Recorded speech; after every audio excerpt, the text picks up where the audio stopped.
Bonjour. Cette vidéo pour faire savoir que je suis touché par le cancer depuis le mois d'août 2020. C'est en tout cas la date à laquelle on me l'a médicalement annoncé. On me fait remarquer en effet que, en forme de retour sur mes vidéos, que cette information n'apparaît que tout à fait accessoirement au bout de la 20e ou 30e minute de l'une de mes vidéos, et que ça mérite d'être dit plus clairement. Voilà. Pour ma part, il n'y a aucun tabou. Il n'y a aucun tabou et si mon cancer est quelque chose d'assez confidentiel, pour ne pas dire secret, c'est bien malgré moi. Alors, quand on me parle d'annoncer mon cancer, eh ben c'est à travers 3 anecdotes concernant cette annonce que je vais vous en parler. Alors avant tout, puisque le cancer, ça fait un peu peur, eh ben je suis loin d'être à l'agonie, et je dirais que d'une façon générale, eh ben ça va. Ça a commencé très vite, très mal, et je dois dire que dès la première séance de chimio, aux effets très nets et immédiats, tous les premiers très difficiles symptômes de la maladie ont presque immédiatement disparu. Alors après, bien sûr, il y a tous les désagréments et toutes les nuisances du traitement, bien entendu, peut-être mêlés à certains effets de la maladie elle-même, mais que je dirais presque qu'il s'agit là de petits bobos du quotidien. Voilà, j'ai appris à vivre mon corps différemment, à le ressentir différemment au quotidien, avec un certain nombre de petites contrariétés qui ne méritent pas d'être listées, mais tout va bien, pour le moment. Voilà. Comment est-ce qu'il évolue ? La chimio est toujours en cours, et je dirais définitivement toujours en cours.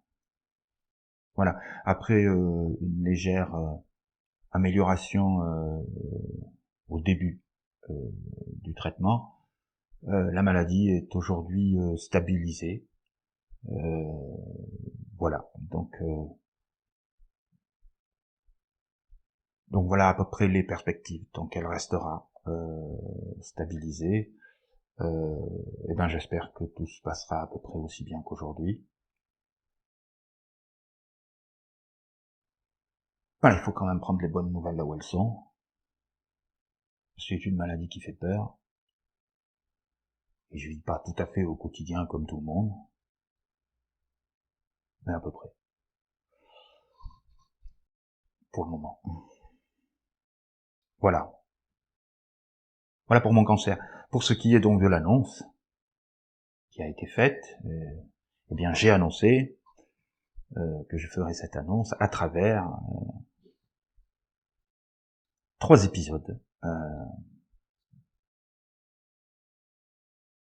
qui ont marqué l'annonce de mon cancer.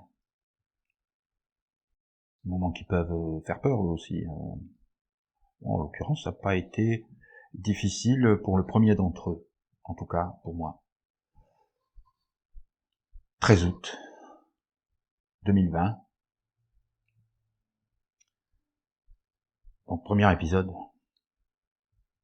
l'annonce médicale de mon cancer. 13 août 2020.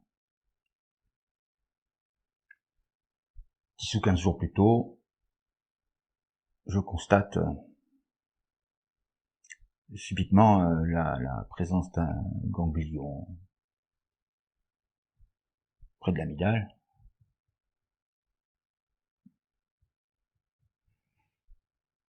Et j'envisage immédiatement ce genre de choses, le ganglion subi, assez marqué.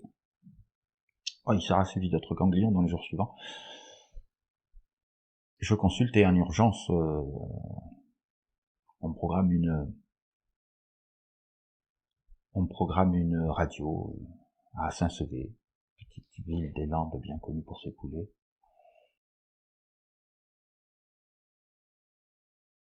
Super radiologue. Super. Une annonce remarquable. Déjà lui, dès la première heure du matin, me fait remarquer que j'ai des petits soucis près de certains organes du bas-ventre. Et puis il me parle d'une tumeur ailleurs. Il me dit bon mais ça s'enlève et tout ça. Mais en fait il s'intéresse aux autres soucis. Puis il me dit bon il faudra traiter tout ça et tout, mais on verra ça après la tumeur. Super. C'est-à-dire d'emblée il place dans des perspectives d'après traitement de ce cancer qu'il annonce quoi. Bon, j'ai trouvé ce mec fantastique. Est-ce qu'il s'agit là que d'un savoir-faire professionnel? À un moment difficile, il a fait ça d'une façon remarquable.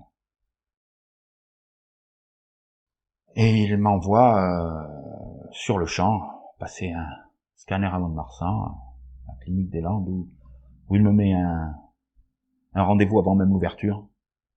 Donc je me dépêche, je vais direct à Mont-de-Marsan pour être là-bas à l'heure dite, pour ce rendez-vous improvisé. Bon, scanner.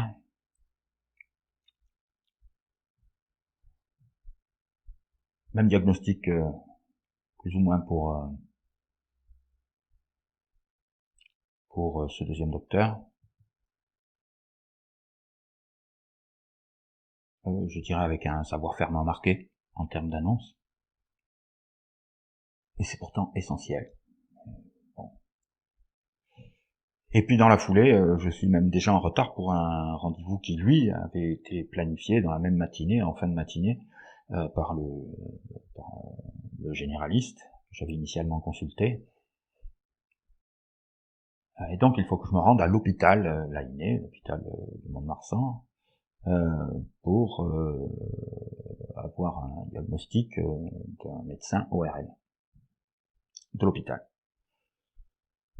Très bien aussi, ce monsieur, et qui donc, sur la base des 2 examens pratiqués plus tôt dans la matinée, m'annonce a priori 2 cancers.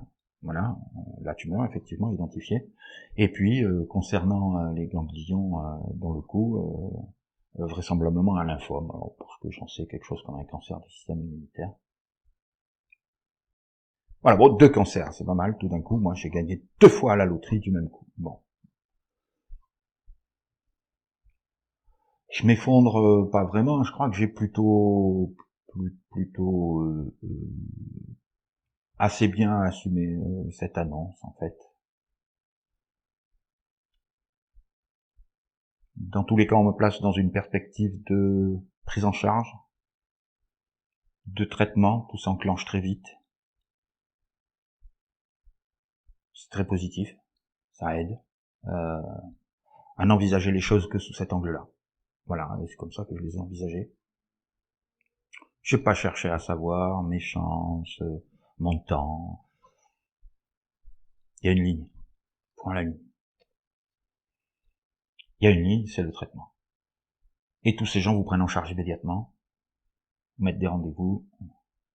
Alors on va commencer par une opération chirurgicale du même ORL, qui va me faire une ablation d'un des ganglions, plus net, histoire d'en faire analyse et de savoir exactement de quel cancer il s'agit pour ensuite mettre en place le protocole et le traitement qui convient le mieux. Voilà, donc cette intervention chirurgicale est planifiée pour mi-septembre, je crois. Voilà.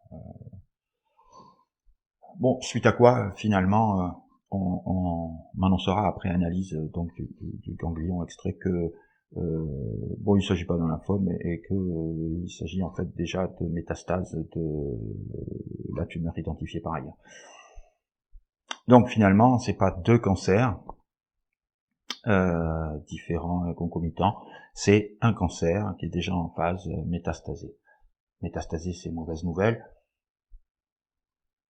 Alors on atténue cette mauvaise nouvelle en me disant que, bon, dans le cas de cette tumeur, le phénomène de métastase précoce, on va dire, est tout à fait courant.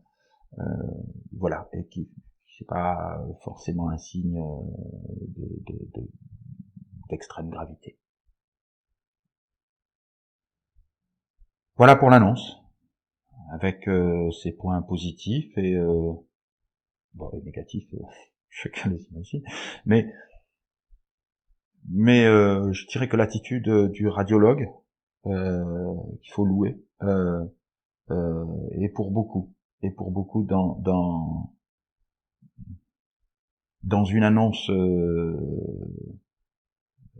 qui est finalement perçue comme quelque chose de recevable, d'admissible, de pas trop dur, qui aide à l'aborder positivement. Bon, à prendre acte des faits qui s'imposent, et à l'aborder positivement. Et puis, bon, bien entendu, toujours la qualité humaine. Et puis professionnelle, il doit y avoir un savoir-faire dans ce genre d'annonce, sensible. Voilà, donc l'oreille aussi a été plutôt bien, et toujours surtout, comment dire, ce sentiment d'être immédiatement pris en charge, et que tout est tout de suite planifié et mis en œuvre. Ça aide aussi énormément à envisager les choses que sous cet aspect-là, qui est indiscutablement un aspect fondamentalement positif. Voilà pour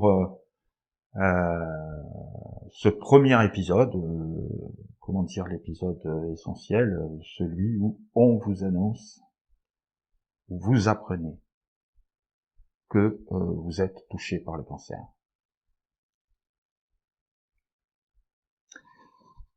Voilà, donc j'ai donc vu cette OR à l'enfin de matinée. Ça nous conduit directement au deuxième épisode. Sortant de l'hôpital, avec ce diagnostic, ces infos, donc à l'époque potentiellement 2 cancers, ça change pas grand-chose en réalité. Je passe en rentrant devant, mais littéralement devant, chez mes beaux-parents. Beaux-parents que je n'ai pas vus depuis 1 an. Presque jour pour jour, puisque depuis l'anniversaire, le dernier anniversaire, l'avant-dernier anniversaire de mon petit dernier. Il faisait alors ses 12 ans. Nous avions une location dans les Landes, pour les vacances, puis la Lorraine. Et nous fêtions, comme tous les ans, son anniversaire pendant nos vacances, qui se font traditionnellement dans les Landes, ou le Pays Basque, selon les années, mais traditionnellement. Et à cette occasion, bien sûr, pour le 12e anniversaire de mon petit, en cet été 2019, en ce mois d'août, 12 août, ses grands-parents maternels, notamment, étaient présents. Et on avait passé une charmante journée d'anniversaire, avec un après-midi notamment, ping-pong, où le grand-père avait brillé comme il lui tient souvent à cœur.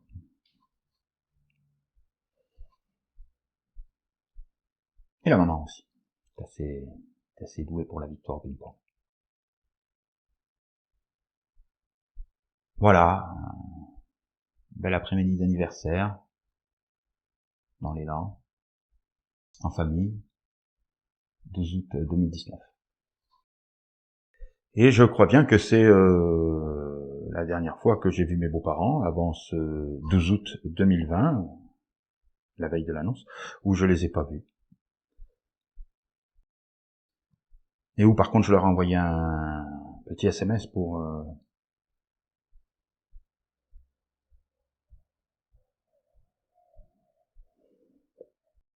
leur signaler qu'il m'était impossible de souhaiter bon anniversaire à mon petit. Pour la première fois de sa vie, non seulement son papa n'était pas présent à son anniversaire, mais il ne pouvait avoir aucune nouvelle de son papa. Mes enfants m'ayant été soustraits 10 mois auparavant, donc très peu après les dernières vacances que j'ai évoquées d'août 2019, le 14 octobre 2019, ils ont été soustraits à la sortie du collège de protection policière. Tout ça dans les bonnes formes. Et j'ai plus de nouvelles. Ni de contact. Ce 12 août 2020, non plus. Impossible d'avoir un quelconque retour, une quelconque confirmation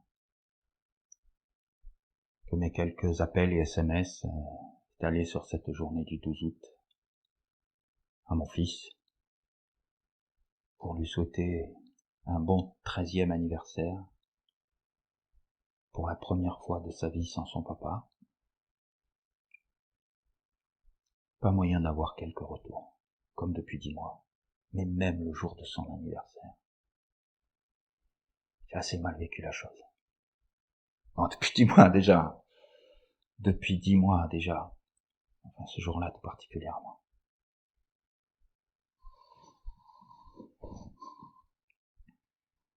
Voilà, je crois le seul contact que j'avais eu avec mes beaux-parents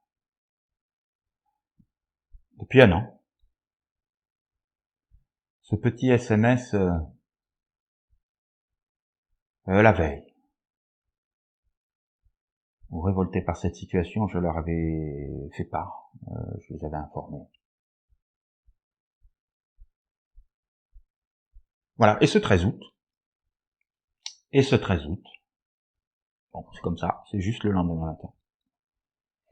Et ce 13 août, donc, après-midi, je passe devant leur domicile, et je me dis, tiens, j'ai une nouvelle maintenant concernant une importance assez existentielle, on va dire, pour moi bien sûr, et puis pour mes enfants.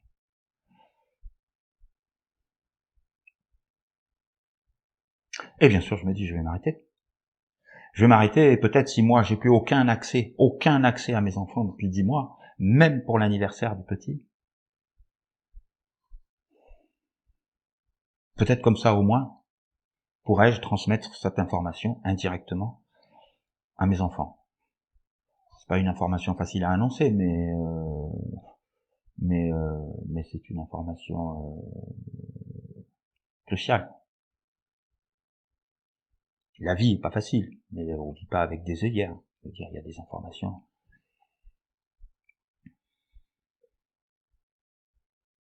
Des informations qu'il faut avoir. Tout c'est qu'elles soient correctement annoncées.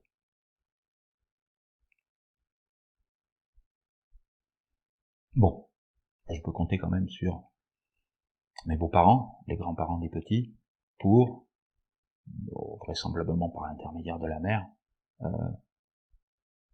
faire savoir cette importante et difficile nouvelle à mes enfants d'une façon le moins difficile pour eux. A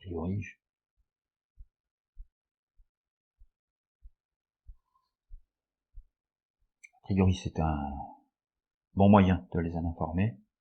Et puis de fait, je passe devant chez eux. Donc je m'arrête et je sonne. Mettons qu'il est 12h30. À la fenêtre du rez-de-chaussée, quelques mètres plus loin, les volets sont verrouillés, entrebâillés. La fenêtre s'ouvre. La tête de la toute petite belle-mère se penche. Donc je lui dis bonjour, papa. Ah, c'est toi! Bah, tu peux repartir! C'est une imitation, ça, hein, c'est pas une caricature, hein. ou si peu. Ah ben merde. Comme ça. J'étais comme une merde. Alors c'est pas nouveau, ça fait 10 mois que j'endure ce genre de choses. Bon, mes beaux-parents avec qui, comment dire, malgré leur particularité, avec qui j'ai entretenu des rapports cordiaux pendant 30 ans, pour la simple et bonne raison que c'était mes beaux-parents, et donc les parents de mon épouse. Ils me balancent ça comme une merde. Comme ça. Après 10 mois de séquestration de mes enfants, où je suppose, ou je dirais que je suppose, on justifie par ma diabolisation. Oh putain, j'en vois le résultat là. Tu peux repartir. Oui. Et avant de fermer la fenêtre, je l'entends dire, c'était Ricardo. Bon, vraisemblablement au papou. C'est papou et poupa. Le grand-père. Qui devait interroger, mais qui est-ce? Je suppose. Voilà, ben je ressonne. En roue. J'appelle la police. Bon.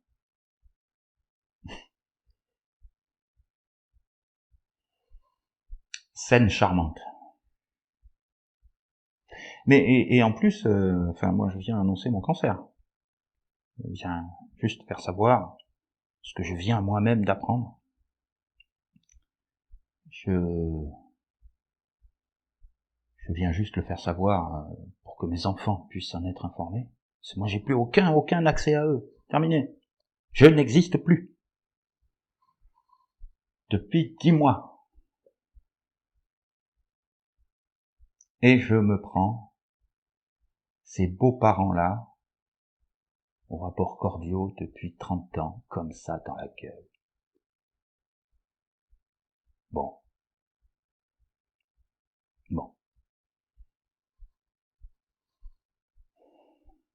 Je reviendrai sur cet épisode. Quelques commentaires sur cet épisode. Épisode 3. Épisode 3. Alors, mi-septembre, intervention chirurgicale dans le cou. Qui me vaudra cette barbe, d'ailleurs, après, parce que bon, avec une belle cicatrice, j'appréhendais un petit peu là. Bon, d'abord, dans les jours suivants, j'ai eu de lymphe, où je ressemblais à rien. Ça fait peur, effectivement, un pansement à faire changer, purulent, mais c'est pas plus mal, purulent, ça se vide. Mais on ressemble à rien, on est difforme, on se reconnaît pas. On n'a plus le visage humain, en fait. Ça bouscule, ça fait peur, mais bon, ça finit par passer. Toujours pareil, faut le traiter, faut... Bon. Au final, c'est un bobo, quoi.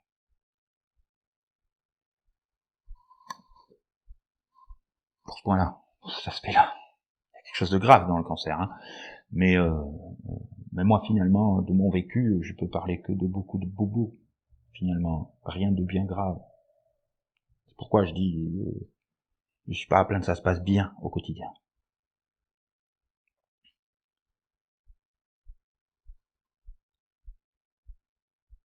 Et donc, quelque temps après cette opération, le 25 de mémoire,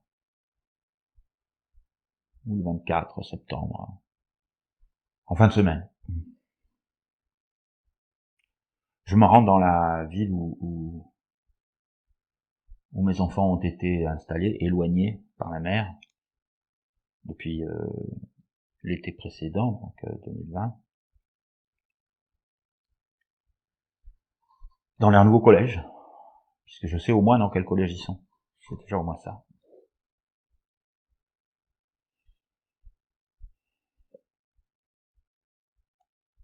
Avec l'intention de le leur annoncer.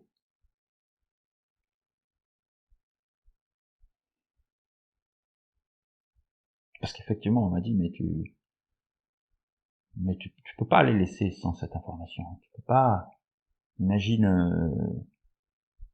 ce que ça peut être pour eux d'apprendre que leur père, bon, on doit les obliger à faire le deuil, mais on les accompagne à arriver plus facilement à faire le deuil nécessaire, pour je ne sais quel motif. Tu peux pas leur laisser apprendre que leur père a déjà été mis en terre, quoi, sans qu'ils en aient été informés. Tu peux pas leur faire ça. Oui, en effet, c'est sans doute plus difficile que de leur faire savoir que leur père est sans doute condamné.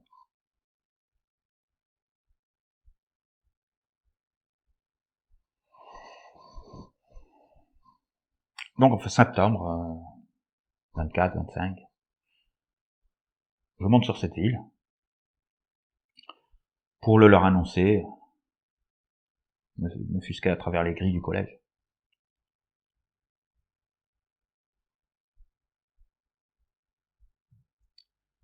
Donc j'arrive là le vendredi 25 septembre, je crois. Je demande à un surveillant de l'autre côté de la grille de bien vouloir m'appeler mes enfants, puisque mes 2 enfants mineurs sont dans ce même collège. Parce que j'ai, moi le papa, une annonce à leur faire. Et le monsieur tout de suite me dit, mais voyons, vous savez très bien que... Ah, il me connaît tout de suite, je me suis pas présenté. Et puis, pas mis les pieds dans cette ville, pour ainsi dire. Enfin, je suis supposé me connaître, ni d'Ève ni d'Adam. Il me dit tout de suite, mais vous savez très bien qu'il n'en est pas question. C'est pas possible. Ah, ben mince alors. Mais je suis le papa de mes enfants, là. Vous êtes un éducateur, enfin, vous êtes un personnel de l'institution scolaire à laquelle on les confie. Et vous pouvez pas. Et je dois savoir d'ores et déjà que vous pouvez pas m'appeler mes enfants à moi, alors que j'ai un message important à leur communiquer. Je lui dis, mais attendez, bon, vous semblez avoir des consignes, bon, vous faites votre travail. Enfin, ces consignes ne peuvent pas être confidentielles, d'accord? Bon, alors, communiquez-les-moi. En vertu de quoi? En vertu de quoi? Monsieur rentre dans les bureaux administratifs et revient avec un document, multipages, largement fluoré déjà, dont il me lit, à travers les grilles, un petit paragraphe où, effectivement, il s'agit d'une interdiction de territoire. J'ai pas le droit d'être là. J'ai pas le droit d'être sur la circonscription de cette ville, et j'ai pas le droit d'être dans un certain nombre d'endroits listés, et notamment, j'ai pas le droit d'être à proximité de cet établissement scolaire. J'ai pas le droit par décision de justice. Eh ben merde. Moi, j'ai jamais été informé de cette décision de justice. Alors, je demande à ce monsieur copie du document. Il rentre, il ressort, il me dit non, la direction elle a dit non. Là, tout d'un coup, ça devient confidentiel. J'ai pas à avoir une copie de ce document. Je suis le premier informé, mais ces gens-là, pour je ne sais quel motif, c'est-à-dire qu'ils sont pas à me communiquer ce document relatif à mes enfants et à moi. J'ai pas à en avoir copie. Bon. Alors, c'est vraiment Vigipirate en vrai, hein. Je suis pas un papa, là. Je suis un dangereux terroriste. Je constaterai plus tard dans la journée, puisque moi, bon, toujours non officiellement informé, du coup, j'ai eu lecture d'un truc, petit paragraphe. Bien entendu, je persiste à me trouver à la sortie de l'établissement scolaire, à l'heure prévue de sortie, histoire d'avoir une chance de voir mes enfants et de leur faire cette annonce. Bon, ouais, il me faudra ruser un peu, parce que je constate que c'est Vigipirate, quoi. C'est un plan... Bon, il y a un terroriste, La République a dit, cet homme-là est dangereux, il ne doit pas se trouver là. Ces gens-là en sont informés. Ils ont une mission première de protection de la société et des enfants là en particulier.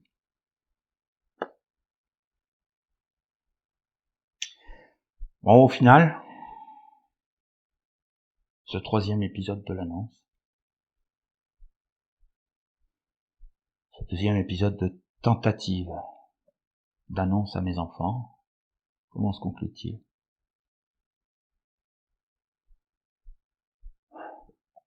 Je finis par crier à mon petit qui est dans la cour, depuis les grilles du collège, à l'heure de sortie.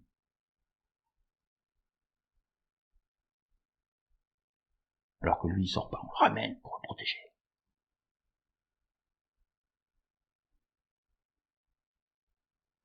Et je finis par lui crier. J'ai le cancer. Vous avez le droit de savoir. Je t'aime, mon fils. Crier depuis les cris, mon collège. À travers des barreaux.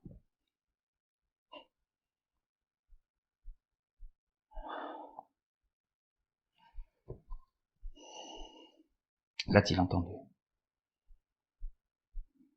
J'ai pas la moindre nouvelle de mon fils, ni de mes autres enfants.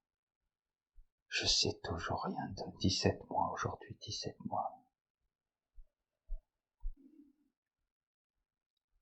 J'ai déjà fait référence à cet épisode, je crois.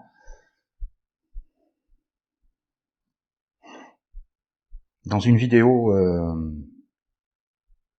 une précédente vidéo sur cette ordonnance de disparition que j'ai appris à cette occasion et de cette façon, parce qu'elle avait été menée de façon à ce que, la procédure judiciaire avait été menée de façon à ce que je n'en sois pas informé, tout simplement. En tout cas, pas dans les temps.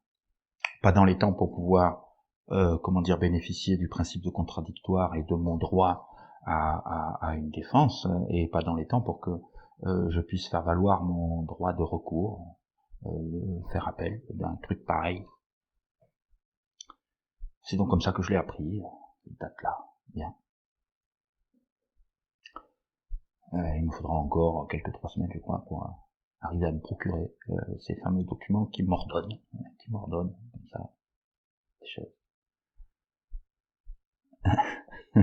Des interdictions de territoire,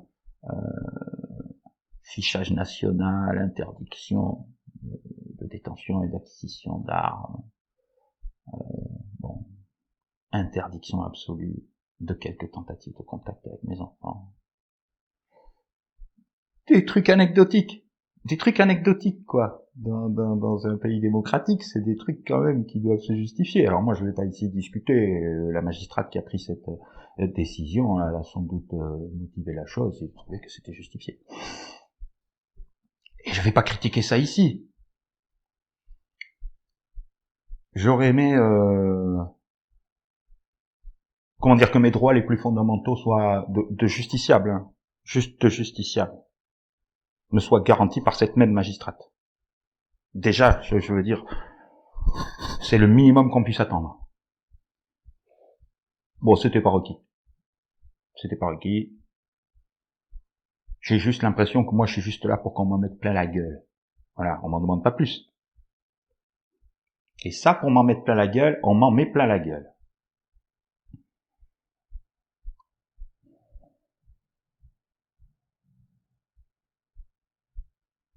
Alors, sur quelle base cette ordonnance de protection? Parce que moi, j'appelle ça une ordonnance de disparition.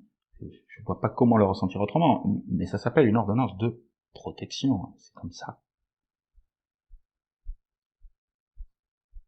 C'est dans ces termes que le formule l'institution judiciaire, bien sûr. Comment ordonner à quelqu'un de disparaître?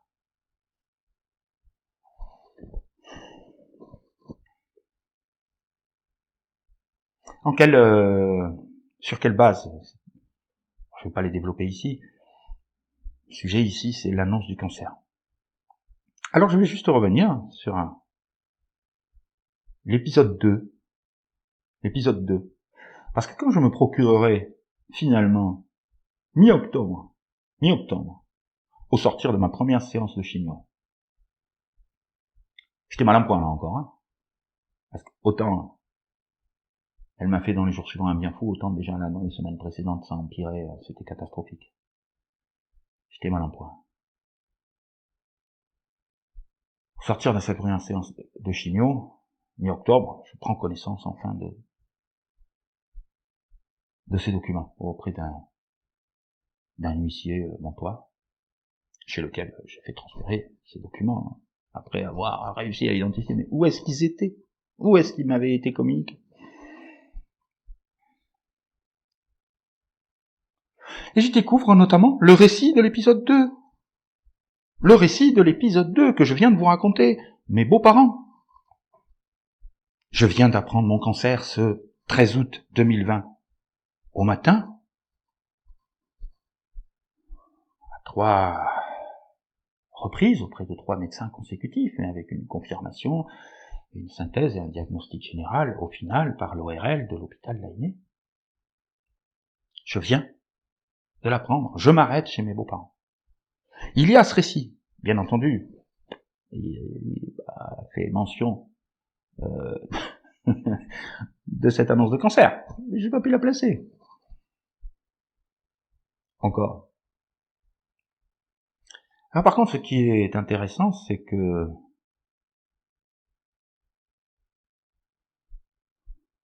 autant ce rejet, cette exclusion de bien des gens, j'avais déjà largement eu à la vivre, bien des gens, de certains proches, un certain nombre de proches, comme d'un certain nombre de professionnels, d'institutions. Ils se comportent pareil, hein, pareil. J'avais déjà eu largement à la vivre. Depuis 10 mois, j'avais découvert ce que c'est ce truc. Tout d'un coup, vous êtes un paria. C'est comme ça. En vertu de quoi? Un savoir-faire, un amont, peut-être, je sais pas. En tout cas, c'est un fait. Vous êtes confronté à ça. Alors, vous avez aucune information sur le pourquoi, et vous avez aucun droit de parole. Vous prenez ça dans la gueule, point à la ligne. L'anecdote des beaux-parents, à ce titre, elle illustre parfaitement le phénomène. De la part de proches, de gens qu'on côtoie cordialement depuis 30 ans, ou de la part de professionnels inconnus, mais qui ont des missions, et comment dire, qui se doivent de respecter la loi par rapport à votre statut de père et à votre autorité parentale, dont on m'avait pas privé encore à l'époque. Alors par contre, cet épisode est aussi parfaitement représentatif sur un autre point. La falsification en justice. Le faux témoignage. De quoi s'agit-il? Qu'est-ce que je découvre, notamment dans ce dossier de demande de protection judiciaire, communiqué par mon épouse le 9, signé du 9, en tout cas, septembre 2020, prise en compte immédiatement à l'autre bout de la France par la juge aux affaires familiales dès le 10, qui m'envoie une convocation à une adresse où je la recevrai jamais, dès le 10, et qui fait son audience dès le 15, je crois, et c'est ça, son ordonnance dès le 15, et qui me vaut dès le 16 un courrier de la préfète de la Gironde, puisque l'adresse qu'on avait indiquée c'était en Gironde, cette adresse erronée, à laquelle bien sûr personne ne trouvera jamais, et donc ça m'a vaut un courrier dès le 16 de la préfète pour me dire que j'étais fiché nationalement, ainsi de suite et tout ça.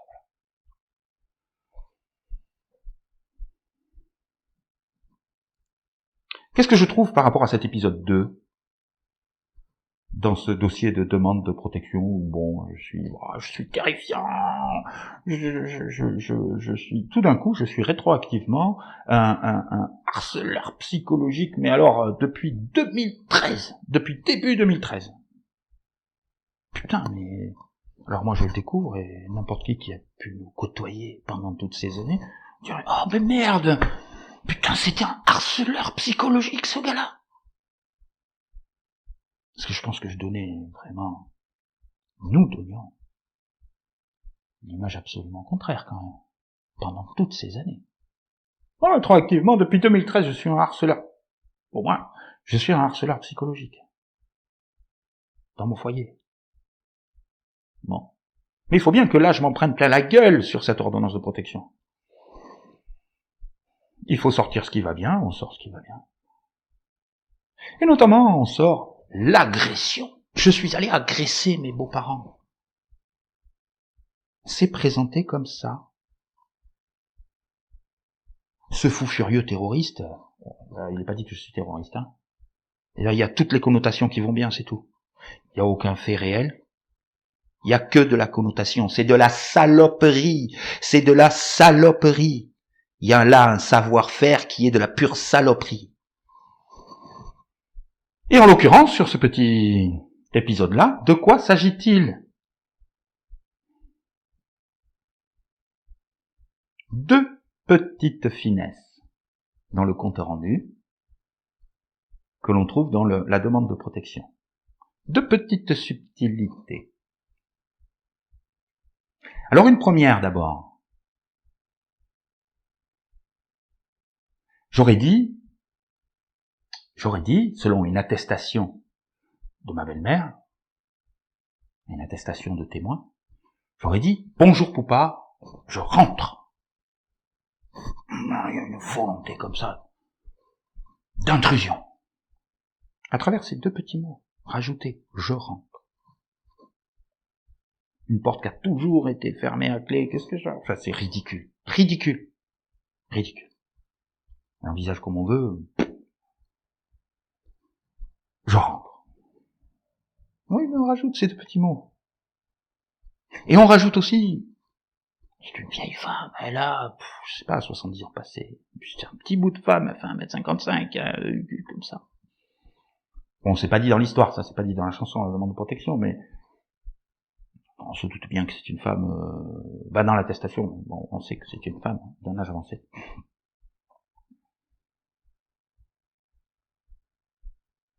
Et on y dit qu'elle était seule. Donc, moi, déjà décrit comme un dangereux personnage, mais tout toujours sur ce seul mode-là, en fait. Il n'y a que ce genre de connotation de merde. Donc je décide de rentrer, je veux rentrer de par ma propre volonté, de par mon initiative, chez autrui, en l'occurrence chez une vieille femme, seule, elle est seule.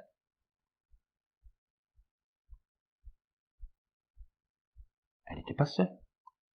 J'ai jamais dit je rentre. Ouais, mais en rajoutant ces deux petits ingrédients, on a tout de suite une scène, c'est terrifiant, quoi. Alors le truc, moi j'arrive pas à lire ces documents, où j'allais les qualifier, toutes mes excuses, même si j'ai rien dit, toutes mes excuses à cette honorable institution judiciaire, et j'ai failli qualifier cette ordonnance, le terme qui aurait pas convenu. J'ai du mal à les lire, j'ai du mal à lire ces trucs. Je crois pas avoir jamais réussi à les lire de bout en bout complètement. Et un truc qui m'avait échappé, il a fallu que je lise tout dernièrement mon avocat, les conclusions de mon avocat, où il reprenait des extraits pour découvrir tout d'un coup qu'en fait, mais je suis aussi interdit de territoire sur Mont-de-Marsan. Je suis interdit de territoire autour de ces gens-là, de mes beaux-parents. Mais en vertu de cette agression, quoi. Mais je suis suivi en chimio à Mont-de-Marsan. Je veux dire, j'ai grandi à Mont-de-Marsan. Une petite bourgade. Ah ben non, il y a tout un bout de Mont-de-Marsan, un bout non identifié, mais non très clairement défini, mais il m'est interdit aussi. Madame, mon épouse magistrate, demande à ses collègues de bien vouloir me rayer des cartes. Pardon de moi le formuler comme ça. Sa formulation, c'est pas celle-là exactement, hein.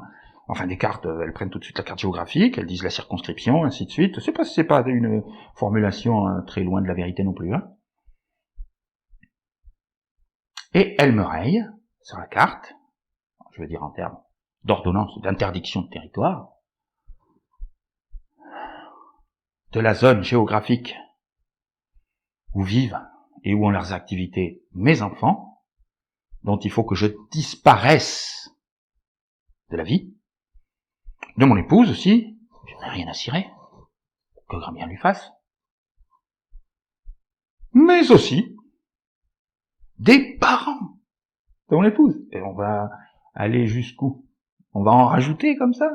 Rajouter? Ah mais sans doute, je ne comprends pas, en rajoutant des petits bouts comme ça, diabolisant, de la saloperie de pure connotation, quoi. Mais on est dans un phénomène écœurant de diabolisation comme ça par des petits termes de connotation. Voilà.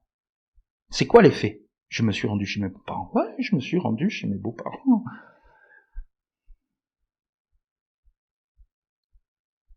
C'est écœurant. Alors moi je pensais que bien entendu c'était le savoir-faire de mon épouse, encore une fois, magistrate et bon, qui sait inviter ses collègues à la satisfaire et à reprendre exactement ses demandes en ordonnance judiciaire. Je pensais que ces deux petits ajouts étaient directement, le fruit de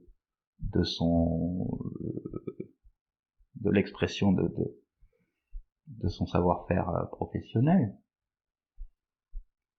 Et en fait, je constate que ce bonjour Poupa, je rentre, est déjà présent même dans l'attestation de témoin de ma belle-mère.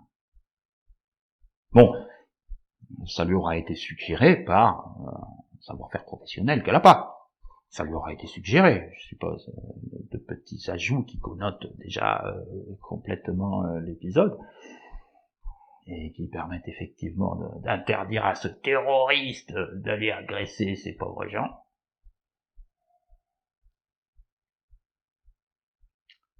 Voilà, non mais elle a quand même été foutue de le mettre dans sa propre attestation de témoin, vraisemblablement sur indication, recommandation de sa fille magistrate, et ça l'embête pas. Elle non plus, ça l'embête pas d'aller faire un faux témoignage. Bon, comment prouverais-je qu'il s'agit là d'un faux témoignage? Comment prouverais-je que je n'ai pas dit je rentre, à part qu'on l'envisage comme on veut, mais chacun à y réfléchir voudra bien voir à quel point c'est grotesque. Je rentre.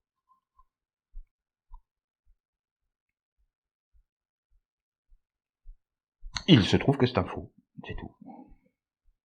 Et que j'ai droit à ça depuis maintenant 17 mois. C'est en vertu de merde de ce type-là qu'on m'ordonne de disparaître. Et notamment de disparaître de la vie de mes enfants. Alors je dis en vertu de ce type de merde. Alors comme j'ai déjà évoqué les grilles de ce nouveau collège de mes enfants, sur cet épisode 3, deuxième tentative d'annonce à mes enfants, je vais illustrer ce type de merde par le récit d'un autre épisode qui s'est déroulé devant ces mêmes grilles. 1er septembre 2020, donc ça s'inscrit plus ou moins dans la même chronologie, hein. La rentrée scolaire de mes enfants dans ce nouvel établissement de cette nouvelle ville, où leur mère les a éloignés avec la bénédiction de ses collègues honorables conseillères auprès de la cour d'appel de Metz. Celle-ci ayant demandé sa mutation dans cette ville. Bon, projet dont j'ai été le seul pas informé, moi je les attendais comme un couillon à Bordeaux, moi. Bien. N'empêche que c'est là qu'ils sont donc depuis quelque chose comme le mois d'août 2020. Donc coupés de tout leur vécu, leurs amis, leurs institutions, leurs activités extrascolaires, anciennes. Bien, faut qu'ils reprennent tout ça dans un nouveau contexte aussi. C'est leur première rentrée comment dire, avec un papa devenu par la force, au moins la force des choses, inexistant. Alors papa est toujours vivant, quelque part, mais il n'existe plus dans leur vie. Depuis le 14 octobre 2019.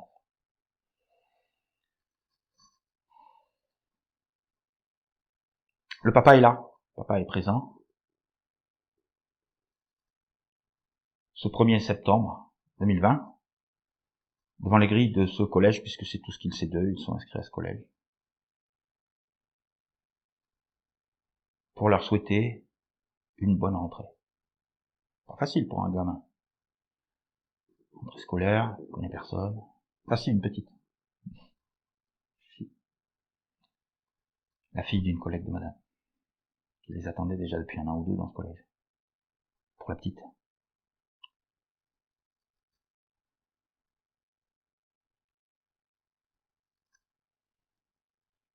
Alors cette collègue, camarade de promotion de madame, a une première affectation en Lorraine. Elles choisissent toutes deux cette affectation parce qu'elles peuvent la choisir ensemble. Et notamment parce que la petite fille unique et qui supportera très mal ce déracinement bordelais, c'était des bordelais aussi, depuis toujours. Mais la petite là, comme ça, elle aura ses petits copains, mes enfants, dont elle fait la connaissance à cette occasion et pour cet objectif. Enfin, ces gens-là ont prévu cette étape difficile pour leur famille de première mutation de madame. Ils ont prévu de la rendre plus gérable en se greffant sur notre famille. Moi, comme un con, j'y ai pas vu de mal. Enfin.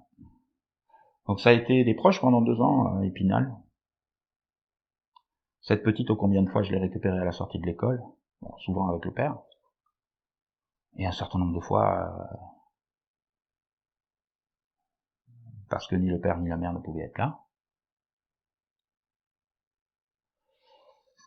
Et donc ces gens-là cette femme a été mutée au bout de 2 ans sur un dossier qu'elle m'a dit elle-même avoir un petit peu faussé, quoi, auprès du Conseil supérieur de la magistrature pour obtenir cette mutation au bout des 2 ans.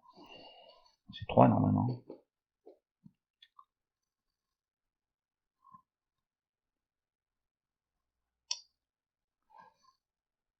Donc cette femme-là était déjà juge d'instruction dans cette ville depuis 1 an ou 2, depuis 2017. Et c'est bien sûr dans cette ville qu'a choisi de demander sa mutation mon épouse, histoire d'aller les rejoindre. Elle avait, semble-t-il, développé un projet familial nouveau. Elle se débarrassait de l'homme avec lequel elle vivait depuis 30 ans, du père de ses enfants, pour aller se rapprocher de ses amis, dont finalement on s'était pas mal rapproché familialement depuis 2015, pour ainsi dire au quotidien. C'est un projet familial. Cette femme-là, juge d'instruction, qui a déjà largement contribué à la réalité invraisemblable qui s'abat sur notre famille depuis 17 mois, après avoir déjà contribué d'une façon, mais bon, par défaut, mais éhontée, que je dénonce, que j'ai déjà dénoncé par ailleurs, toujours accompagné d'une attestation de monsieur qui voilà, a trouvé sa place.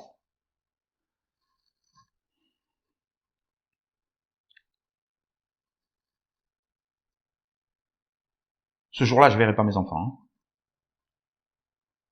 Ce jour-là, ce 1er septembre-là, jour de rentrée, alors que je m'étais procuré les horaires de rentrée par classe, ainsi de suite, depuis les grilles, dans la foule des gamins, là, dans la cour, j'ai vu ni mon fils, ni ma fille, aux horaires de rentrée de chacun, ni l'un ni l'autre, aux horaires de sortie de chacun. J'étais là avec d'autres parents. suis pas le seul à pas avoir vu ses gosses, à discuter un petit peu avec le sous-directeur, je sais plus quoi, qui était sorti parler aux parents après. Voilà. Alors moi j'ai vu personne. Ce jour-là, puis je suis reparti. Par contre, moi j'ai été vu. Et cette femme, parent d'élève, qui elle, semble-t-il, faut faire confiance sur ce point, c'est vraisemblable, était là. Ce jour-là, elle m'aurait vu. Elle aurait vu ce papa qui était venu souhaiter bonne rentrée à ses enfants. Et elle en atteste. Et c'est produit dans la demande de protection. Mais pourquoi elle en atteste comment? Il était là. C'est terrifiant. Juge d'instruction, madame. Il y a un fait, il y a quelque chose? C'est terrifiant. Voilà. Et monsieur atteste derrière. Oui, moi j'ai proposé à la maman le lendemain de les accompagner, elle et les enfants, pour les protéger. Il y a un problème, messieurs, dames. Papa est là pour souhaiter bonne rentrée aux enfants et il y a un problème là, comme ça, mais qu'est-ce qui vous prend? C'est des attestations qui ont rien d'autre que ça. Ces gens produisent des attestations pour dire ce genre de choses. Et les collègues de madame, juge d'instruction, les collègues de mon épouse, nouvellement nommés dans la même ville, les collègues qui eux ont à statuer, la juge aux affaires familiales qui a à statuer, à assister d'une substitute du procureur pour l'occasion, sont réceptifs à ce genre de message. C'est terrifiant. Mais une telle terreur communiquée, mais il doit falloir faire quelque chose. Et on a une superbe ordonnance de protection. En résultat, à des trucs dans ce genre-là. Des trucs comme ça. Mais des trucs comme ça produits par des magistrats. Pour des magistrats. Ah ben ça c'est sûr. Ils ont la même culture, ils ont les mêmes valeurs, ils envisagent les choses de la même façon, et ils ont un même attachement aux faits. Faut-il croire. Voilà. Le genre, je me permets de qualifier ça de merde. Le genre de merde qu'on me fout sur la gueule, et avec lesquels on justifie la situation actuelle, qui est qu'on me coupe de force, on me coupe de mes enfants. Depuis 17 mois, bon, ils auront fini par intégrer le deuil de leur père, parce qu'on les aura accompagnés, j'en doute pas, la maman, toujours bienveillante, pour lutter pour ses enfants. Et ces gens-là qui, au quotidien, eux, sans doute, vont à l'occasion les chercher à l'école, encore. Ils vont chercher leur fille.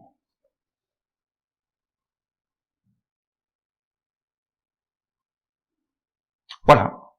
Voilà sur quelle base un truc aussi dingue et écœurant est organisé par des gens de justice, pour des gens de justice, et pour que les institutions de notre pays imposent cette réalité. Imaginez un peu comment je dois vivre un truc pareil. Imaginez un peu. Ça, c'est mon quotidien. Avec en premier lieu, cette imposition d'inexistence pour mes enfants, jour après jour.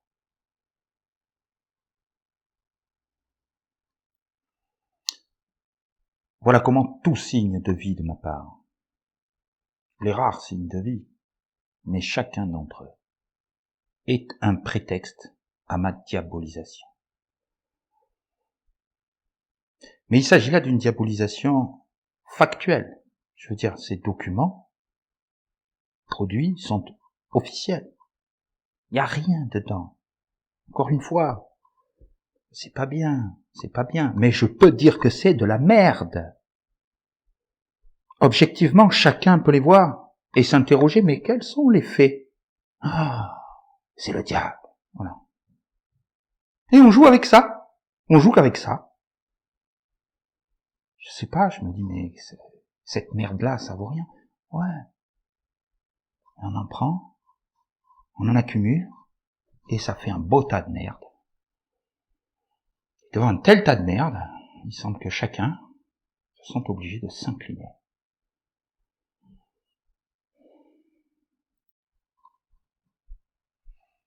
Voilà, cette émission concernait l'annonce de mon cancer.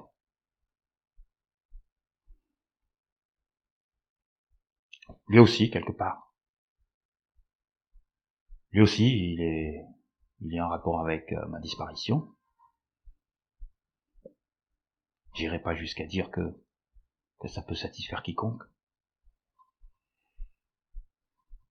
Voilà. Donc encore une fois, juste pour rester sur le cancer, je tiens à témoigner ici, simplement et pour finir, que certaines annonces faites par des professionnels peuvent être bien faites et rendre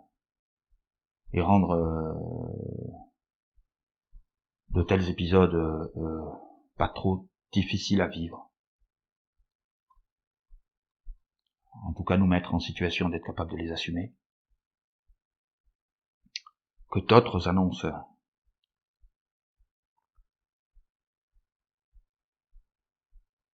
dans le cadre familial peuvent être infiniment plus difficiles à vivre. D'autres tentatives d'annonce. Ça montre bien à quel point ce phénomène d'exclusion parentale est une monstruosité. Que notre société tolère dans des proportions que j'imaginais pas avant que ça m'arrive à moi-même et que je vois les témoignages d'autres parents. Dans des proportions effrayantes. Que notre société, organise, institutionnalise. Ces annonces ou tentatives d'annonces-là sont infiniment plus dures à vivre. Infiniment. Voilà, et je tiens enfin à témoigner que malgré tout ça, le cancer, lui, peut être une maladie pas trop difficile à vivre au quotidien. Voilà, j'espère que ça peut être le cas aussi pour nombre de ceux, très nombreux, qui comme moi sont touchés par cette maladie. J'espère qu'ils peuvent continuer à se sentir à peu près normalement vivants. Quelle que soit l'échéance finale et les délais dans lesquels elle arrive. On est tous mortels. L'essentiel, à l'évidence, c'est juste de pouvoir vivre le temps qu'il nous est donné. De pouvoir vivre correctement. Voilà. Bon, je voulais témoigner ici que c'est mon cas, globalement. Sur le seul aspect de cette maladie-là. Pour le reste, soyez absolument bien certains que c'est absolument invivable. Et que le vrai monstre, c'est pas le crabe qui est en moi. Mais cet autre crabe que j'ai à subir. Et qu'ont à subir mes enfants. Car il ne s'agit pas seulement de vivre à peu près correctement jusqu'au bout. Peut-être est-il aussi essentiel de pouvoir aimer et être aimé. De son vivant, pourquoi pas au-delà. D'être un père, d'avoir le droit d'être un père, et d'avoir le droit de le rester.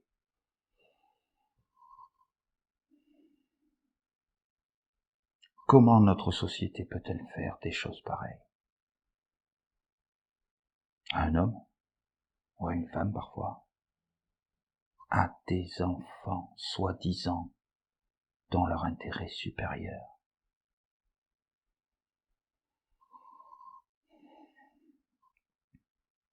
Parce qu'il ne s'agit pas seulement ici de me priver de tout signe d'existence. Il s'agit d'effacer toute trace de mon existence. Et pour ce faire, dans la tête des enfants, sans doute, de parvenir à me diaboliser suffisamment pour arriver à leur faire renoncer à eux, à leur père, qui je crois s'est toujours montré aimant. Leur père, il faut les amener à la normalité de ce deuil, de ce père toujours vivant. N'est-ce pas monstrueux?